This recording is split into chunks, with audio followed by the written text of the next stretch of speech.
Well, for the people living in a tent city on Franklin Street in Strathcona, there is no guarantee they'll wake up with access to clean drinking water. Even their access to bathrooms is uncertain and temporary. So as they make do, straining relationships with local businesses, they say the onus is on government to improve their living conditions. Tina Lovegreen takes us inside Vancouver's newest tent city. It's nicknamed Sugar Mountain because of how close it is to the BC sugar refinery. And residents here say life at Vancouver's latest tent city is better than most other options. It's better than hanging out in the parks. They make you pack up every morning and move all your stuff around. At least here I can know it's here and not somebody stealing it. Ward Ferguson is the local mechanic. And after losing his job and getting kicked out of his place last year, he found himself here. He's one of 48 residents that have set up tent here after they were ousted from a tent city on Main Street in late June. For the most part, residents say things have gone smoothly, though they've had to kick out a few people. And they wish they had better bathroom facilities. Right now, there are just 2 portable toilets.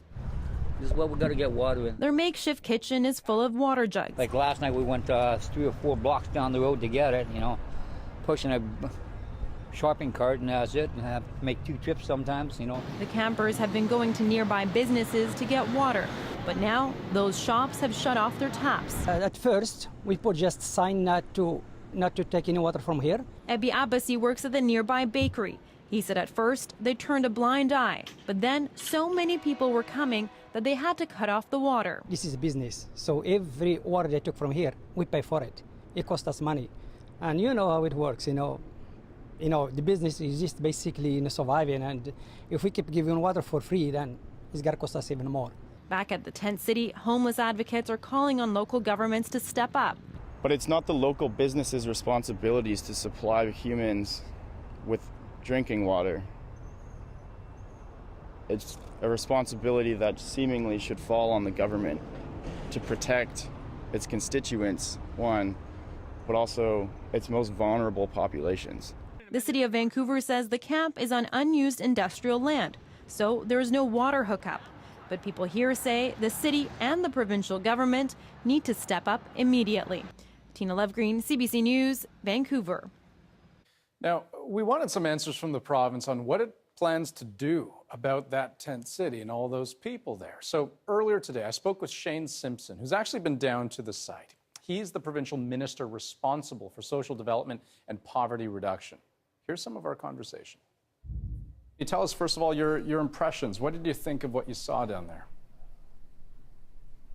Well, I was really pleased to have the opportunity to go down to Sugar Mountain, Tent City. I was there with my colleague, Selena Robinson, who's the minister responsible for municipal affairs and housing. We had an opportunity to meet with some people down there, to take a walk around Tent City, to talk about some of the issues there. And so it was a very positive experience in the sense that it gave me an opportunity to understand the circumstances that the 48 or so people living at Tent City are facing, and to understand the challenges and the aspirations they have to be able to move from tent city to more permanent housing as soon as that can happen. So let's talk about the need, and the most immediate need, of course, that they're asking for from the provincial government is a steady supply of clean water, and for the government to foot the bill for toilets. Is that something that the province is willing to provide? Well, we went down, and when we toured the site, it became clear. I think their water source is a tap from one of the industrial users who's adjacent to the site, and they had a couple of porta potties. It's not adequate to meet the needs of 48 people living there. I think that I would agree with that entirely, and we discussed that when we left the site. I discussed it with my colleague, Minister Robinson, and we've started to do some work on that to see what we can do to be able to provide a more secure supply of water and some better porta potties or whatever. So I think the request is not unreasonable at all, and we're looking to see what we can do about that as soon as possible. When we're talking about people who are lacking some of these basic necessities, I mean, some of those residents have told us they've had their supply of water cut off. Just for clarity, I mean, as soon as possible, what does that mean? I mean, how long will it take to guarantee those things to those folks there? We're looking to move as fast as we can move to try to address this, and that's our commitment, is to do that. And we're not talking about days and days. I hope we're talking about doing this as quickly as we can do it. You know, on a more longer-term front, the mayor of Vancouver, DeGuerre Robertson, has offered up, 20 parcels of land, city-owned land, that he says would be open to partnerships with the province, partnerships with the federal government in terms of building social housing. Where are we at there in terms of any kind of a timeline to actually establish housing on any of those 20 parcels? Well, what you'll know is that our commitment in the election was to build about 114,000 units of housing across the province, much of it non-market housing, over a 10-year period. I know that the minister responsible for BC Housing is talking right now about sites and about allocation and about how to get at that. Solving this problem, though, that we see with the folks in Sugar Mountain and other folks, it's got to be a bit of a two-stage initiative.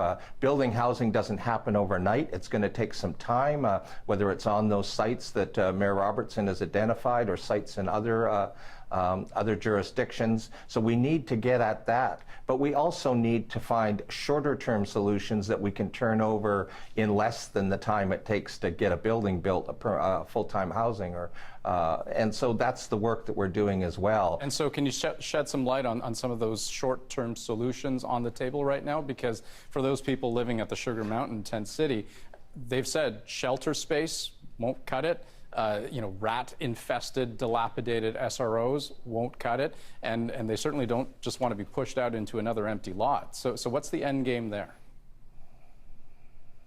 Well, and we're learning more about that, and we're learning about the options that might work. We've seen the city has done a demonstration project down at Terminal Avenue around modular housing. That's a pretty innovative approach.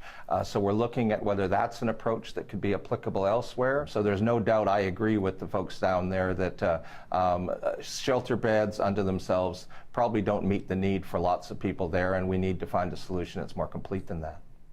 Okay, we will have to leave it there. Minister Simpson, thanks for taking the time to speak with us on the program. Thank you.